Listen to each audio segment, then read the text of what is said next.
Olá, bem-vindo, bem-vinda ao canal do Lenk USP. Nós nesse vídeo vamos discutir uma questão que deixa bem interessante, né? Ela deixa bem transparente a relação da teoria econômica com matemática. Ela é de fato, ela é uma questão que foi objeto, ela fez parte do exame da ANPEC aplicado em 2022, que é o exame ANPEC 2023. Então, esse colega propôs a discussão, achou bem curiosa a, o conteúdo matemático, né, da questão.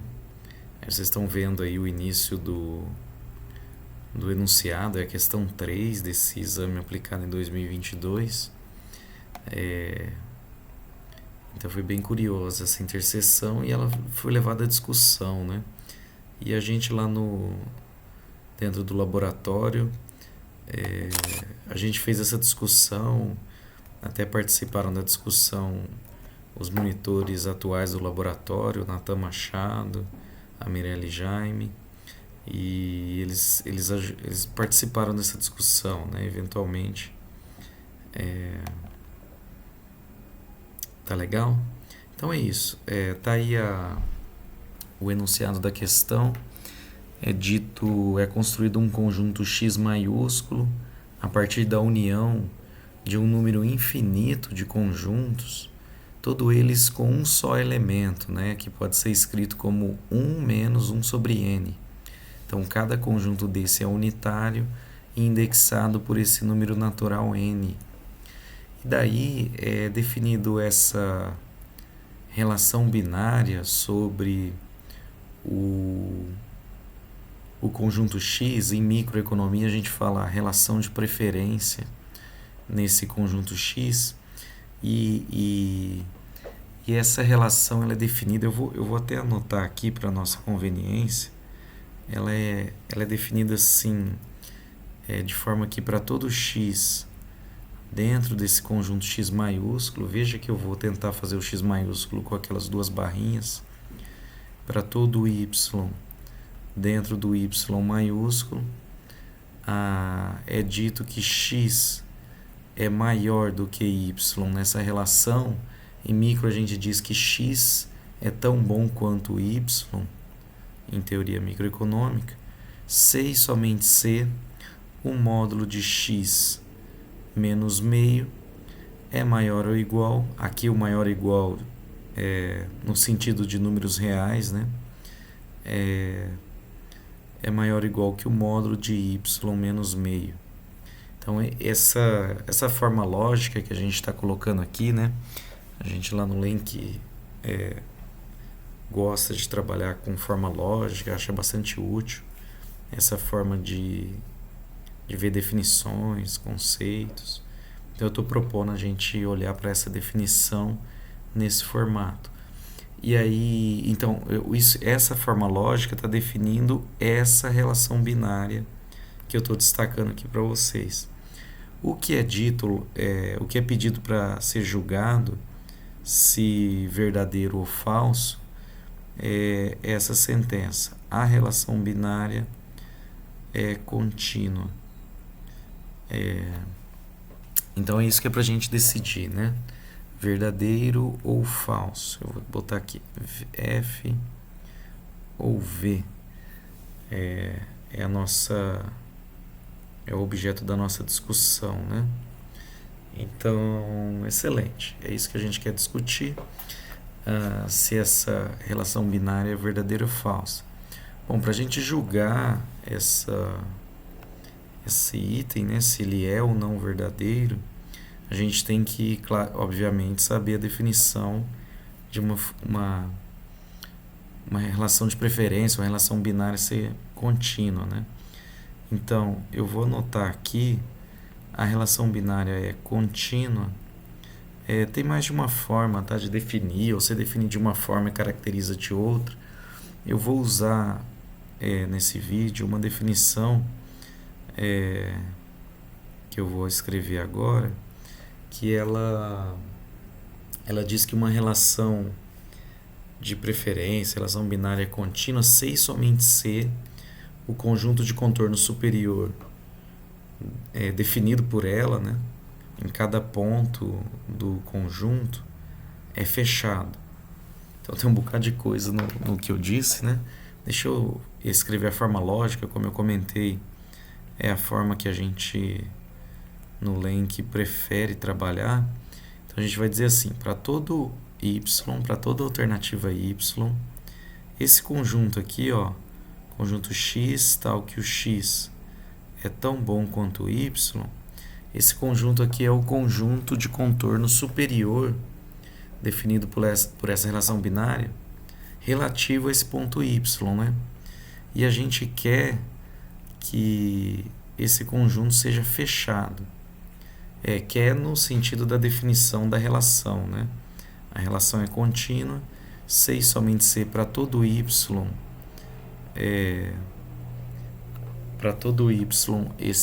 dentro do conjunto x, o conjunto de contorno superior é fechado e então esse símbolo que eu estou colocando aqui, né, muitos de vocês já conhecem, é a conjunção, né? É o símbolo e. Então a gente vai dizer e o outro conjunto que vai ser o conjunto de contorno inferior, aqui é x, é fechado também. Então a gente precisa ter esses dois conjuntos fechados. O conjunto de contorno superior, que é esse daqui, e o conjunto de contorno inferior, que é esse daqui. Tá legal? Então essa é a definição da relação ser contínua. Então com isso a gente tem os elementos que a gente precisa. Eu acho que é só isso que a gente precisa. A definição da relação. Aliás, tem a definição do conjunto ali também, né? A gente pode escrever aqui. Eu vou escrever também, né? Acho que eu vou usar a cor branca. Acho que é mais agradável. Aqui no quadro verde. Esse conjunto X, note que ele pode... Aquela ali é a definição formal dele, né? Eu vou... Assim, para n igual a 1, a gente vai ter o conjunto com um só elemento, elemento 0, unido para n igual a 2 com um conjunto com um só elemento, elemento meio. Depois, união com um conjunto com um só elemento, elemento 1/3. Terço nada, desculpa. 2/3, né? Porque é 1 menos 1/3. Então vai ser 2/3. União com o 3/4.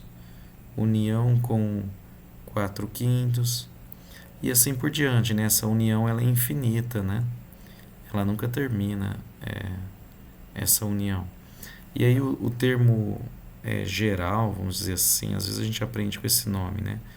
O termo geral, o termo típico dessa união de conjuntos tem esse formato aqui, né? Então eu vou escrever... Eu sei que isso aqui é abuso, né, de notação, o que eu estou fazendo aqui, mas isso é para organizar as ideias, né? Então, esse conjunto X aqui, essa união de vários conjuntos, o que eu estou dizendo que não é formal é aquele 3 pontinhos ali, embora em economia a gente está bem habituado com ele, né? Então, se eu tentar, ainda abusando da notação, escrever esse conjunto, a gente vai ter o 0 dentro do conjunto, o meio dentro do conjunto, o 2/3, 3/4 e assim por diante, né? Tá legal? Pronto, agora eu acho que a gente tem a definição de relação ali em cima, né? Tá definida, tá ela aqui, essa sentença lógica. Esse se e somente se está sendo usado aqui para caracterizar o que é a relação ser contínua. E por fim, aqui embaixo, a gente está escrevendo o conjunto X, tá? Tudo bem? Então eu vou... Acho que a gente já coletou tudo que a gente queria aqui no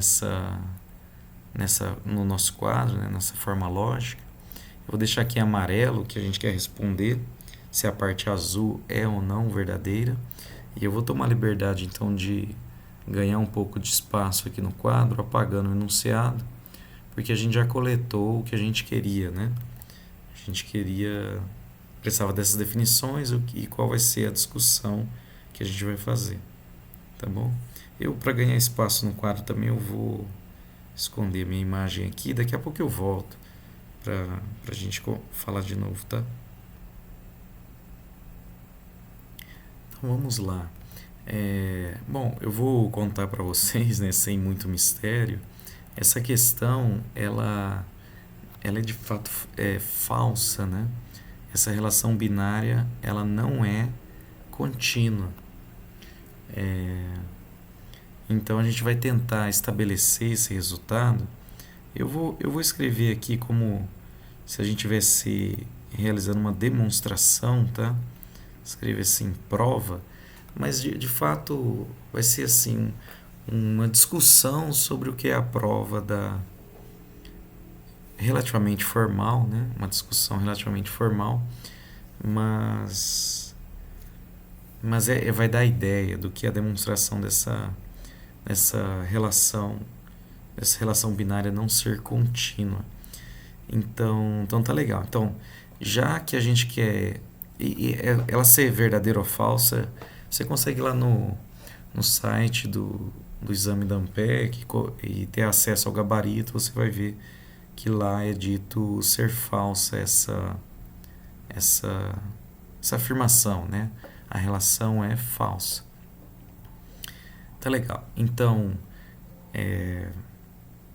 para a gente estabelecer que essa relação aqui ela não é contínua, ou seja, essa sentença aqui é falsa, a gente precisa estabelecer que essa sentença aqui é falsa. Tá legal? Então, o que a gente vai querer estabelecer?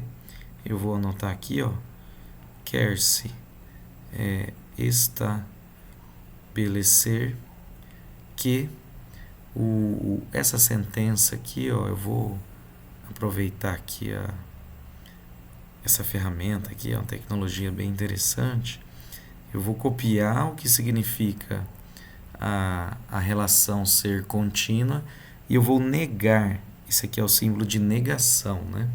Eu vou negar essa sentença lógica. Aí quando a gente estuda demonstrações matemáticas, né, forma lógica, estratégias de demonstração, que é uma coisa bem legal que a gente faz aqui no laboratório, a gente aprende que quando a gente nega uma sentença como essa, a gente vai obter, e eu vou escrever assim, ou seja, provar que a negação desse para todo, né? Então a gente aprende que quando a gente nega um para todo, a sentença vira existe y. A gente aprende lá também que a negação não afeta esse símbolo de pertence que a gente está vendo aqui. A gente copia o pertence ao x e aí a negação passou, essa é uma forma de dizer, né? Ela passou pelo operador para todo, transformando ele num existe, e ela passou no operador pertence sem afetá-lo. Eu acho que eu vou tentar melhorar fazendo assim, ó. Ao invés de falar ou seja, eu vou escrever assim, para ficar um pouco mais rápido, tá? Assim, mais curta, porque o espaço aqui não é muito grande. Eu vou falar note que, aí eu vou dizer que vou trazer aquela sentença que está ali em cima, ó, pedir licença para vocês para eu fazer isso. Eu vou trazer aquela sentença que está lá em cima, a negação do para todo, que está aqui. Então eu vou fazer uma cópia dela aqui, nada mais sofisticado do que isso. Aí eu vou dizer que essa negação ela é equivalente a, e aí eu vou usar essa sigla aqui para o termo equivalente a, Então, eu estou dizendo que essa sentença é equivalente a essa, tá bom? Esse é o símbolo que a gente está usando ali. Então, como eu disse, o para todo vira um existe, o pertence não é afetado. E agora a gente vai operar, a gente vai aplicar essa negação nessa sentença toda aqui. Essa sentença toda, na verdade, é essa conjunção. Ela está dizendo que o que está à esquerda é válido, é verdadeiro, ao mesmo tempo em que o que está à direita dela é válido. E aí o que a gente vai usar para aplicar a negação nessa conjunção é uma lei que chama Lei de De Morgan. A Lei de De Morgan, quando a gente opera a negação numa conjunção, ela estabelece que a gente vai obter o primeiro termo da conjunção vai ser negado, e aí a gente vai a conjunção vai virar uma disjunção, e o segundo termo que é esse que eu estou fazendo uma cópia aqui, né, também vai ser negado. Então a gente vai obter que pela lei de De Morgan, né, foi essa passagem que a gente acabou de fazer. Pela lei de De Morgan a gente sabe que deixa eu fazer isso aqui para apagar aquela sujeirinha ali. A gente sabe que a negação da conjunção vira uma disjunção das negações. Esse símbolo que eu acabei de fazer aqui é o símbolo ou, é o símbolo da disjunção. Tá legal? Então, olha só, para a gente provar que essa relação binária não é contínua, a gente tem que mostrar que existe um y, esse símbolo aqui é o símbolo de existe. Existe um y no conjunto x, que é esse que está definido aqui em cima, tal que ou o conjunto de contorno superior não é fechado, ou o conjunto de contorno inferior não é fechado. Esse é o nosso desafio, né? Provar que o conjunto de contorno superior não é fechado, ou provar que o conjunto de contorno inferior não é fechado. Tá legal? Então vamos lá. A forma que eu... Bom, antes de fazer isso, eu queria discutir o que é o conjunto de contorno superior para esse x específico, né? Aí, então, eu vou escrever assim, logo em seguida. Opa, onde é que eu tô? Peraí, tá aqui. Aqui, ups. Agora acho que eu consigo. Note ainda que para cada y dentro do conjunto x, o que significa, né? O x eu vou deixar ele ali em cima para a gente poder acessar, né?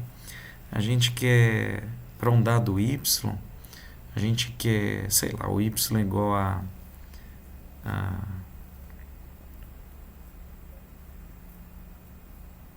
o y igual se a gente imaginar, né, na reta esses elementos do conjunto x, a gente vai ter o 0 e o 1 aqui na reta real, né?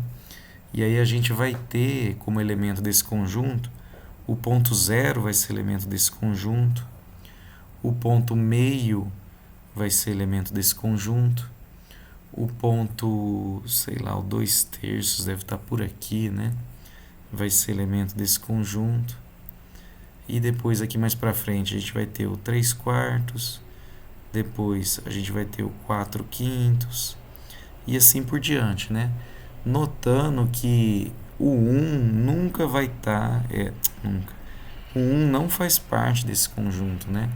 A gente não consegue escrever o 1 como nesse formato 1 menos 1 sobre n, né? Então eu fiz de laranja ali, né? Vai ter um bocado mais de pontos aqui, tá? Tem infinitos pontos, na verdade. Então, a gente gostaria de usar aquela definição, aquela ordenação ali, para ordenar esses elementos, né? Então eu queria que vocês notassem que nesse conjunto a gente diz, olha lá na definição da relação, né? A gente diz que o x é melhor... Opa, não é isso aqui que eu quero fazer não, peço perdão. Eu quero vir aqui mais para cima. O x é melhor que o y quando a distância do x para o meio é maior do que a distância do y para o meio. Então a gente diz que o x é maior que o y se o x está mais longe do meio do que o y está mais longe do meio. Tá legal? Então eu queria que vocês notassem que o 0 tem distância meio para o meio, o 2/3 tem distância, eu acho que é 1/6 para o meio, o 3/4 tem distância... E como é que a gente faz isso, hein? A gente tem que fazer 3/4 menos meio. Aí a gente pode multiplicar por 2 aqui, por 2 aqui. A gente vai descobrir que essa distância ela é 3 menos 1 vezes 2 é 2, dividido por 4, vai dar 1/4 de distância para o meio. Então veja que, na verdade, o 2/3 está mais perto do meio do que o 0, o 3/4 está mais perto do meio do que o 0. Então a gente consegue afirmar que o meio ele está mais longe, ou desculpa, o 0 está mais longe do meio do que todos os demais pontos do conjunto, né? Ele é o ponto mais distante do ponto meio dentre os pontos do conjunto X. Enfim, não é uma demonstração, eu queria que vocês tivessem essa perspectiva, vamos dizer assim. E aí, agora eu queria estabelecer quem é o conjunto, quem é o ponto do conjunto X, são aqueles pontos em laranja ali, né? Quem é o ponto do conjunto X que está mais perto do meio. E aí pode ser o caso de você imaginar que o 2/3 é o ponto do conjunto X que está mais perto do meio. Mas, na verdade, quem está mais perto do meio é o próprio ponto meio. Porque o meio faz parte do conjunto X. Olha aqui em cima, ó, quando a gente descreveu o conjunto X. Mas é verdade que o 2/3, depois do meio, o 2/3 é o ponto que está mais perto do ponto meio. E aí vai ser verdade que o 3/4 é o próximo ponto que está mais próximo do meio, depois do meio, depois do 2/3. O 4/5 vai ser o próximo ponto mais próximo do meio, depois dos 3 que estão ali. 5/6, 6/7, 7/8 e assim por diante, tá? Aqui tem infinitos pontos, mas a gente já argumentou que todos eles estão mais perto do meio do que o 0. O 0 é o maior ponto, é o melhor ponto nessa relação binária, né? É isso que a gente acabou de estabelecer. Muito bem, então a gente já tem bastante material aí no quadro, né? Eu tô olhando pro quadro assim, tô me sentindo um pouco desconfortável, assim. Ao invés de escrever assim, prova, ideia da prova, tá bom? Pense que isso tá dando uma ideia do que é a demonstração, né? Porque essa última passagem, por exemplo, de falar quem é o maior elemento, é o 0, quem é o menor elemento e toda essa ordenação, isso demandaria por si só uma demonstração, tá? Então eu tô dando... A gente nesse vídeo aqui tá dando uma ideia do que é a ordenação, né? Usando essa ideia intuitiva que a gente tem de que o módulo da distância entre dois pontos tem o significado na reta da distância entre esse par de pontos, né? Tá bom? Então é uma ideia da prova, tá legal? Eu vou tomar liberdade também eu vejo que a gente podia colocar essa... tô com medo disso estar atrapalhando aqui no nosso quadro. Eu vou botar ele um pouco mais pro lado direito ali, tá? Eu já tirei a minha imagem, né? Eu vou tirar dali de cima também, que eu acho que fica mais agradável pra gente ver o quadro. Tá legal. Então, toda essa discussão última aqui, quando a gente ordenou os elementos do conjunto X, usando a relação que foi definida aí na questão, né? A gente estava fazendo isso para poder discutir quem é o conjunto de contorno inferior e o conjunto de contorno superior. Então, que é o que a gente quer estudar, né? Quem são esses conjuntos e aí a gente vai querer estabelecer que pelo menos um deles não é fechado, né? Então, eu vou pegar um caso de y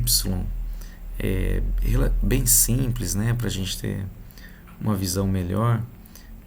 Se a gente pegasse o y igual a 2/3, por exemplo, né? Nesse y que a gente estava pegando aqui é arbitrário, né? Então vamos pensar que a gente pegou o y igual a 2/3 e a gente quer calcular, eu vou dizer assim, para y igual a 2/3, deixa eu escrever um para aqui. Para y igual a 2/3, tem-se. Eu vou falar primeiro do conjunto de contorno inferior desse y, tá? Então a gente é esse conjunto aqui, né? Se a gente trocar o y para 2/3, a gente vai querer obter quem é o conjunto de elementos x que são menores que 2/3.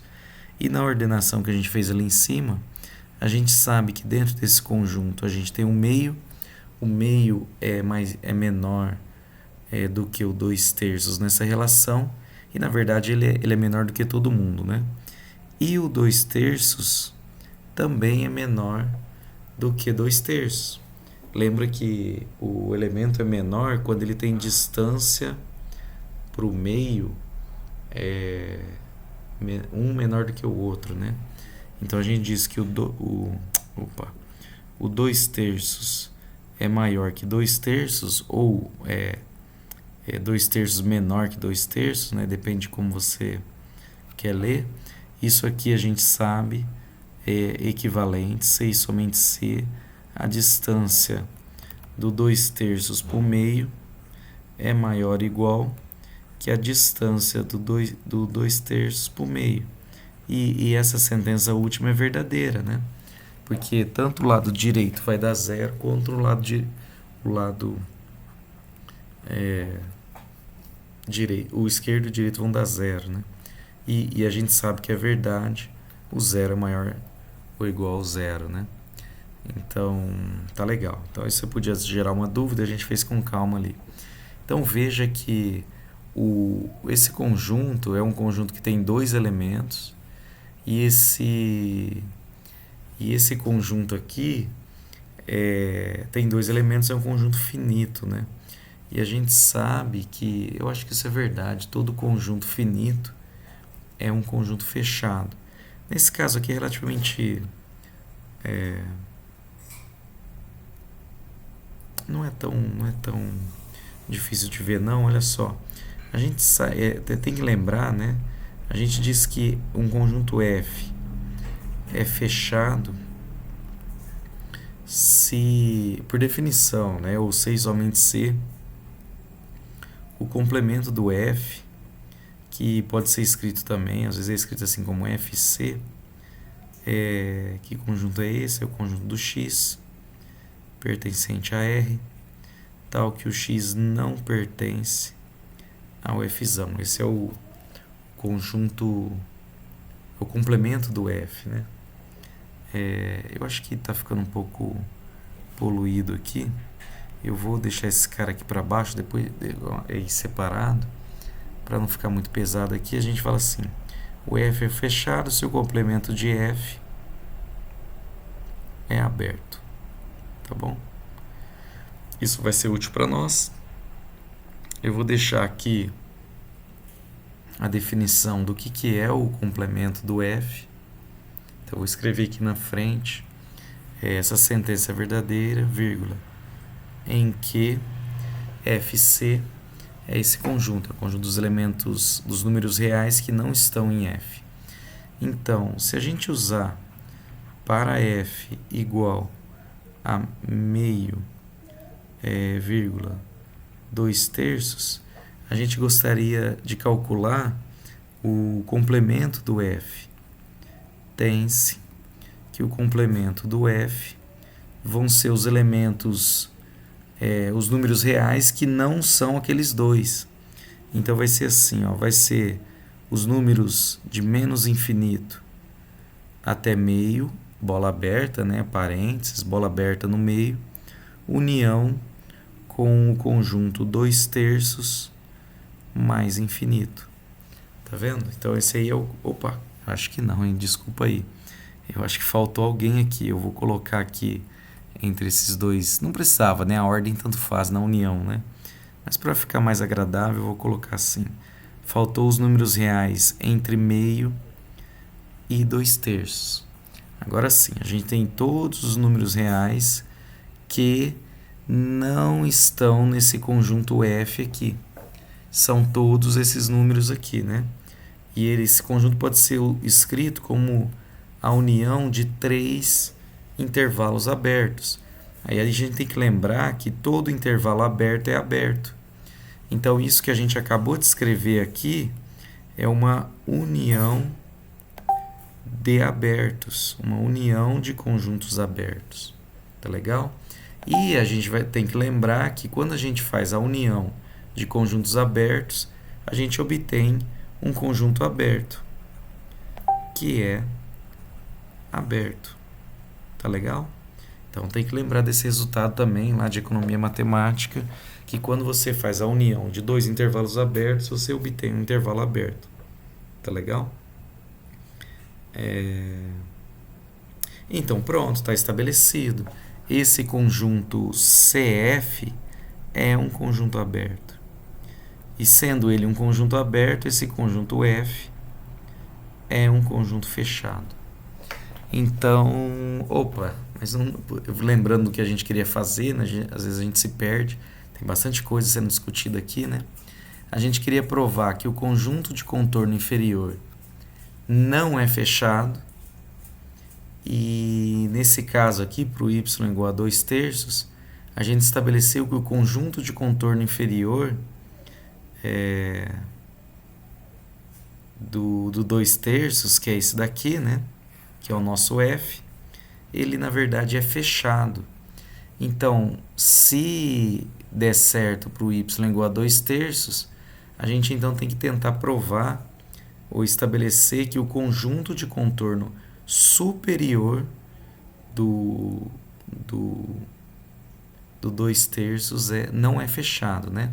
Então vamos lá, vamos tentar fazer isso agora. Então eu vou fazer a mesma coisa, né?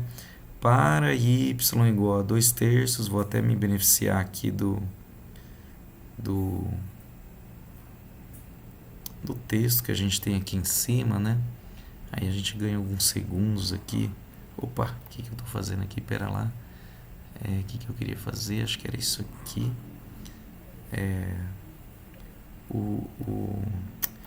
Não vou fazer isso não, porque esse conceito ele não é trivial, viu? Deixa eu fazer aqui para y igual a 2/3, tem-se que o conjunto de contorno superior do y, que é esse cara aqui, né? Trocando o y para 2/3, a gente vai ter x melhor do que 2/3. Aí a gente tem que lembrar na nossa ordenação, que a gente fez aqui em cima, quem é maior, tão bom quanto 2/3, são todos os elementos que estão aqui à esquerda do 2/3, né? Naquela coisa que a gente escreveu ali em cima. Então, esse conjunto é mais sofisticado, né? Ele vai ter dentro dele o 2/3, porque o 2/3 é tão bom quanto 2/3. A gente vai ter dentro dele o 3/4, o 4/5, os 5/6 e assim por diante, né? Esse conjunto aqui é um conjunto infinito, né? Ele tem esse padrão, né? Cada termo é escrito como n dividido por n mais 1. N dividido por n mais 1. E, inclusive, a gente podia até deixar isso explícito aqui, né? 3 pontinhos. Os elementos são desse tipo aqui, ó. N dividido, por n mais 1. 3 pontinhos e ele é um conjunto infinito, né? Então, esse é o conjunto. Não dá mais para usar o resultado que a gente usou antes, que um conjunto finito é fechado em R. Aqui a gente tem um conjunto infinito. Então, o que a gente vai tentar fazer é mais uma vez, usar esse resultado que a gente tem aqui, né? Que um conjunto é fechado se o complemento dele é aberto. Então, vamos lá. Vamos trabalhar com esse resultado para dizer assim, né? Para f, só que agora vai ser esse novo f, né? Para f igual a esse conjunto que a gente acabou de calcular aqui, que é o conjunto de contorno superior do 2/3, quem é o conjunto complemento dele?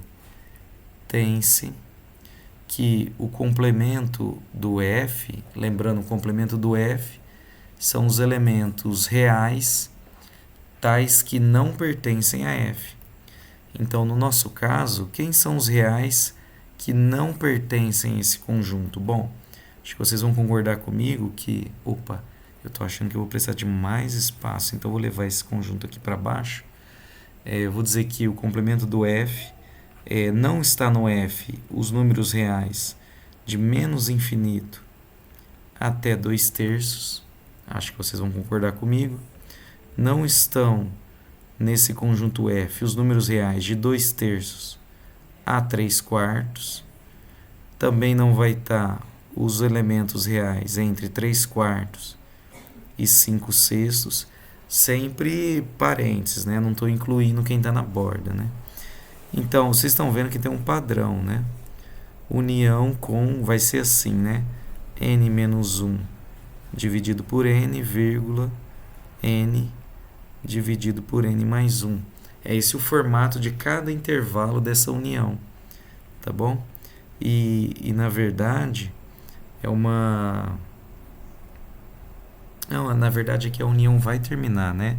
É que tem infinitas uniões, infinitos conjuntos, né? Nesses 3 pontinhos que eu estou omitindo aqui, né? As uniões. E vai ter também nesse conjunto, quem está fora desse conjunto, né? O conjunto 1 mais infinito. Todos os elementos do elemento 1 e todos os elementos reais maiores do que 1 não estão nesse conjunto aqui, tá bom? Então, não ficou tão bom o formato que a gente fez aqui, então eu vou na verdade fazer o seguinte, eu vou pegar esse conjunto aqui, ó, 1 mais infinito, vou colocar ele aqui no começo. Isso não é problema, porque a união é comutativa, né? Então, se a gente uniu aqui no começo ou lá no final, a gente está criando o mesmo conjunto, tá? Então, eu vou unir ele aqui no começo. Assim, a gente tem a ideia de que esses 3 pontinhos está dando a ideia de uma união de infinitos intervalos, tá? Pronto, então, esse é o complemento em linhas gerais, né? Assim, grosso modo, essa é uma representação do complemento do f. E a gente nota que... Então, a gente quer estabelecer que esse conjunto CF não é aberto, né? E quanto ao conceito de economia matemática, né? Que discussão rica essa questão está gerando, bem proveitosa, né? Então, a gente tem que lembrar lá de economia matemática, a gente diz assim, A é um aberto se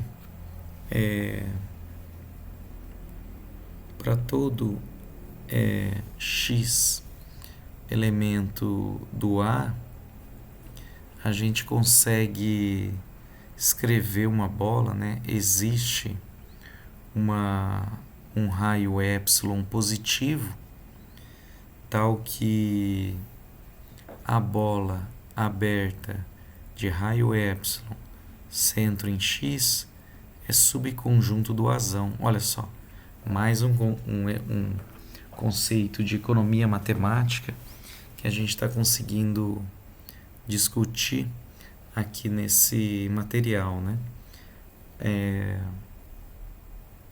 Tudo bem? No nosso caso, né? Vamos para o nosso caso concreto. A gente tem lá assim a reta real. Acho que eu posso fazer ela bem mais agora longa, né? A gente tem na reta real 0, o 1, a gente tem o meio, a gente tem o 2/3, que é como a gente tinha feito lá em cima, né? E a gente disse que esse conjunto complemento de F, ele não vai incluir, o zero inclui, né? Quem ele não vai incluir vai ser o 2/3. Ele não vai incluir, se a gente colocasse aqui esse desenho não ficou tão legal, viu? Deixa eu tentar melhorá-lo aqui. Então aqui a gente vai ter o 2/3, depois a gente vai ter o 3/4, depois a gente vai ter o 4/5 e assim por diante, né? Tem um bocado de ponto aqui. A gente vai ter que omitir, obviamente, nesses pontos, porque a gente não consegue desenhar os infinitos pontos aqui para ficar visível. Vamos dizer que o 1 está aqui, tá meio fora de escala, mas tudo bem. O F vão ser esses pontos que eu estou circulando aqui em laranja, e o complemento do F vão ser os pontos da reta que não incluem esses pontos que estão feitos uma bola aí laranja, né? Então vai ter vários intervalos aqui, que vai ter mais um, assim por diante. E vai incluir esse 1, como a gente fez ali em cima, e todos os pontos acima do 1, tá? Então é uma forma de representar aquele conjunto ali. Esse conjunto laranja que está aqui, eu vou fazer o seguinte, ele está ficando meio pequeno. Eu vou colocar ele aqui e vou tentar deixá-lo um pouco maior para a gente poder trabalhar com esse conjunto de uma forma visualmente melhor, tá? Aí, se eu distorcer um pouco os pontos ali, eu peço compreensão de vocês. Então, esse conjunto a gente quer estabelecer que ele não é aberto. Então a gente tem que estabelecer que isso aqui não é verdade, né? Então veja que se eu pegar, por exemplo, o ponto 0, eu consigo abrir uma bola aberta em torno do 0 de raio epsilon e notar que o intervalo que eu vou obter, que é o intervalo menos epsilon mais epsilon, esse conjunto é um intervalo aberto, é a bola de raio epsilon. Esse aqui é a bola de raio epsilon, centro em 0. E a gente nota que essa bola de centro 0, raio epsilon, é subconjunto do conjunto laranja. Lembrando, né? Vamos, para a gente não se perder, né? O conjunto laranja é o complemento do F. Então, o 0 é um elemento do F, do C de F, e para ele existe uma bola aberta de raio epsilon, que eu acabei de escrever aqui embaixo, né? Existe uma bola de raio epsilon centro em 0, que é esse conjunto aqui, esse intervalo aberto, que é subconjunto do CF. Então, para esse ponto 0, essa sentença aqui é verdade.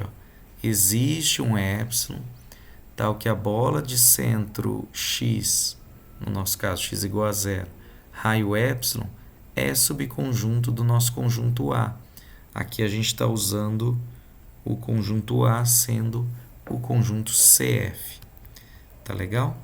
Esse é o nosso conjunto A que a gente está estudando. Bom, para o conjunto, para o zero deu certo, né? Existe uma bola.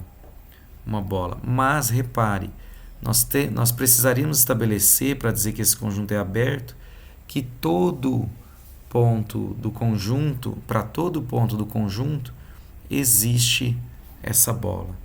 E agora, finalmente, eu vou contar para vocês, o conjunto que vai dar errado é esse daqui, ó. É o conjunto 1. Para o conjunto 1, não vai ser possível escrever essa bola, olha só. O conjunto 1, repara, o ponto 1 é um elemento do CF. Repara aqui quando a gente fez o CF, a gente usou colchete ali, né? O conjunto 1 não está nesse conjunto, ele nunca pode ser escrito como n dividido por n mais 1, e portanto ele está fora do F, então ele é elemento do CF. E repara que para todo raio epsilon que eu tentar usar para escrever uma bola com centro x, toda bola de centro 1, x igual a 1, e raio epsilon, não importa o raio, por menor que você pegue o raio, você sempre vai pegar dentro dessa bola um elemento do conjunto F. Aqui no caso, quem será, hein? Aqui era 4/5, aqui a gente tinha 5/6, o próximo elemento aqui é o 6/7. Então, no nosso caso aqui, para esse raio que a gente pegou, a gente vai ter que os 6/7 pertence a essa bola. A bola, vamos lembrar, é o intervalo, é todo mundo que está aqui entre esses dois parênteses, né? No nosso caso aqui, essa bola, deixa eu ser um pouco mais explícito aqui. No nosso caso, essa bola vai ser o intervalo de 1 menos epsilon até 1 mais epsilon. E os 6/7, para aquele epsilon que eu desenhei ali, vai estar dentro dessa bola. Então repara, os 6/7 pertence à bola e os 6/7 não pertence ao CF. Por que eu sei isso? Pois os 6/7 pertence a F. Tá legal? Ele seria a gente fez até os 5/6 aqui, né? Mas depois vem os 6/7, né? O próximo elemento ali no conjunto. Então, o que a gente estabeleceu nesse desenho? A gente não provou, né? A gente fez um argumento. A gente estabeleceu que existe um x em A, para o qual, para todo epsilon positivo,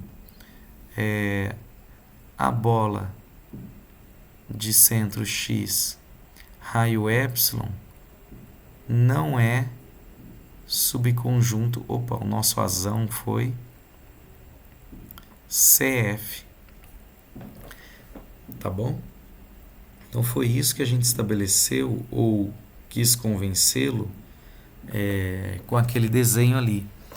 Quando a gente escolhe o x igual a 1, e veja que a gente precisa provar que existe um x no... perdão. Deixa eu ser um pouco mais cuidadoso aqui e dizer que o nosso A, que a gente está usando aqui, é o CF, né? Então, deixa eu escrever aqui CF, C de F, tá legal?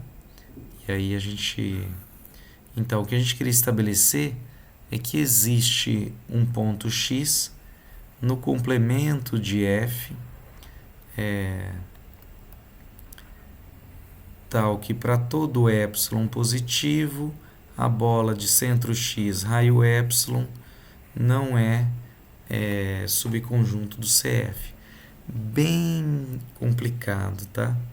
essa definição. É um conhecimento de economia matemático mais, mais avançado, né? Que foi usado aqui nesse argumento, né? A ideia aqui é aproveitar um exercício aí de teoria microeconômica que apareceu lá no exame da ANPEC, para poder falar de diversos conceitos aqui interessantes e sofisticados de economia matemática, né? E de fato a gente mostrou que existe um x em CF. O x que a gente usou foi os 6/7, né?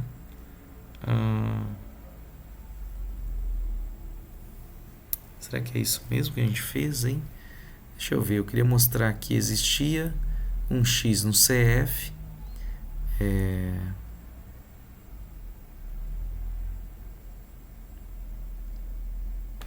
Foi que a gente pegou no CF foi o 1, né? Desculpa. Então, a gente na argumentação, para o x igual a 1, vai ser o nosso elemento do CF. A gente mostrou que para o x igual a 1, é verdade que para todo epsilon positivo, a bola de centro 1, raio epsilon, não é subconjunto do CF. Essa última parte foi estabelecida como, hein? A gente, para provar isso, a gente estabeleceu que existia um y dentro da bola de centro 1, raio epsilon, tal que o y não pertence ao CF. Essa é outra forma de dizer que a bola não é subconjunto do CF. E para estabelecer isso, como foi a nossa discussão? Nós estabelecemos esse resultado último aqui, ó, que existe o y na bola, que não está contido no complemento de CF. Nós fizemos isso mostrando que o y é igual a 6/7, que é um elemento da bola, como a gente desculpa, que é um elemento, eu quero falar que ele é um elemento da bola, né? Ele é um elemento da bola, centro 1, raio epsilon, como a gente argumentou aqui, ao mesmo tempo em que esse y 6/7, ele não pertence ao CF, ao complemento do F. Não pertence, foi o que a gente argumentou aqui. Ele não pertence porque ele pertence ao F. Legal? Pô. Muito bom, então foi legal esse exercício, né? Como eu comentei com vocês, um colega me mostrou esse exercício e eu achei bem curioso, levei para os monitores, o Natan Machado, a Mirelle Jaime, levei para eles esse exercício e a gente achou bem rico, né? Assim, em conceitos de economia matemática. E de fato, veja só, ficou um vídeo, gerou bastante conteúdo para um vídeo, né? Nós estamos aí com sei lá, aproximadamente 1 hora de vídeo, né? A gente discutiu diversos conceitos, o que é um conjunto aberto, né? A gente usou isso, o que é uma bola aberta, a gente discutiu isso aqui no final. A gente precisou discutir o que é o complemento de um conjunto, a gente fez isso aqui para cima. A gente falou de alguns teoremas, né, ou definições. Um conjunto é fechado se o complemento dele é aberto, a gente usou esse resultado. Aqui mais para cima a gente usou um resultado também, que a união de conjuntos abertos é aberta Usamos esse resultado também, é um resultado bem importante para a matemática em si, mas para a economia matemática também bem interessante. A gente trabalhou bastante com formas lógicas, né? A gente por diversas vezes invocou essa notação para todo, existe, a negação que está aqui, a conjunção, a disjunção. Teve bastante rica a discussão. E teve conceitos, o conceito de conjunto de contorno superior, o conceito de conjunto de contorno inferior. A gente pôde, essa discussão permitiu a gente discutir esses conceitos também com bastante cuidado, aplicando no exemplo que a gente estudou. E é isso aí, pessoal. A gente achou bem legal, bem profunda essa discussão, e achou que valia a pena compartilhar com vocês essa riqueza, né, de conceitos matemáticos sendo usados aí em teoria econômica, em teoria microeconômica. A gente sabe que em economia relação de preferência é uma peça fundamental, né, na teoria do consumidor, para modelar a escolha do consumidor. Então isso é um ponto bem importante em teoria econômica, em que a matemática se faz bastante presente, bastante útil, né? Então esse é o ponto principal a ser ilustrado aqui, né?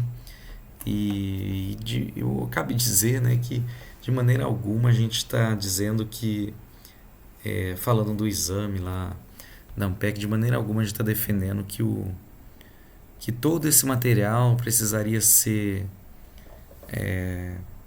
um candidato lá fazendo a prova do exame Ampec precisaria saber todo esse material, né? Não é essa resolução que a gente imagina seria necessária ser executada lá no momento do exame, né? Cabe dizer isso, é bem importante enfatizar isso. Aqui no caso, nessa resolução, a gente fez questão de, sempre que possível, empregar um conceito de economia matemática e empregar essa linguagem, a formalização, né, a forma lógica dos conceitos, porque é o tipo de material que a gente trabalha lá no laboratório, no LENC, né, no Laboratório de Economia Matemática. Poxa, achei que vocês estavam me vendo, né? Então, se você veio até o final do vídeo, né? Que legal, muita satisfação que você tenha gostado aí do material, tenha aproveitado. E fique à vontade, ficou em dúvida, teve algum conceito que você achou um pouco mais sofisticado e queria uma discussão um pouco mais detalhada, seria legal se vocês tiverem demanda. O conjunto de contorno superior foi um conceito bastante sofisticado. Será que o Lenk não poderia fazer com um pouco mais de cuidado esse conceito? Seria legal saber se é um conceito que a gente queria trabalhar com um pouco mais de cuidado. O que é um conjunto aberto? O que é um conjunto fechado? Tem uma gama de conceitos, ali, uma variedade de conceitos que foram empregados, foram usados, que a gente, aqui no Lenk, a gente está sempre empregando, né? Mas a gente sabe que aí na formação como economista é um caminho não curto até chegar nesses conceitos. Então, se você tem interesse em ver um pouco mais sobre esses conceitos, diga para nós aí, fique à vontade para ou escrever, pode escrever direto aí nos comentários do vídeo, mas também sinta-se à vontade para escrever, entrar em contato diretamente com o laboratório, apresentando a sua curiosidade. E até se você encontrar alguma coisa que não faça sentido ali, na hora que a gente fez, se tem alguma passagem ali que você achou que pode não estar certa, fique à vontade para entrar em contato, assim. A gente confessa que hoje, vamos dizer, hoje a gente tá gravando isso 24 de junho, é um sábado, né? É, acho que é isso. É 24 de junho que a gente gravou. E a gente recebeu essa provocação de economia matemática e acho que na quarta ou quinta-feira. Trabalhamos aí na sexta-feira, na quinta e na sexta-feira, para encontrar uma resolução e estamos produzindo aí. A gente achou curioso, então a gente queria compartilhar logo com vocês. Mas vai que tem uma passagem que não fez sentido. Fiquem à vontade para entrar escrever, entrar em contato com a gente. A gente vai receber de bom grado e a gente vai ser grato aí de receber esse feedback, tá? Legal? Espero que tenha sido útil aí para ti. Um abraço e até o próximo conteúdo. Tchau, tchau.